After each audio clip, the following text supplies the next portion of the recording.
Borrow versus lend. What's the difference? Hi everyone. Today, let's learn the difference between borrow and lend.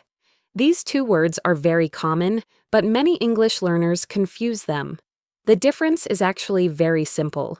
Borrow means to take something from someone with the intention of giving it back. For example, can I borrow your pen?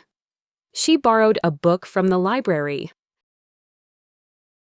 Lend means to give something to someone for a short time, expecting to get it back. For example, can you lend me your pen? He lent his bicycle to his friend. Here's an easy way to remember the difference. If you receive something, you borrow it. If you give something, you lend it. Let's compare them. I borrowed a book from Sarah. Sarah gave me the book. I received it. So, I borrowed it. Now, Sarah lent me a book. Sarah gave me the book. She lent it to me. Same situation, different point of view.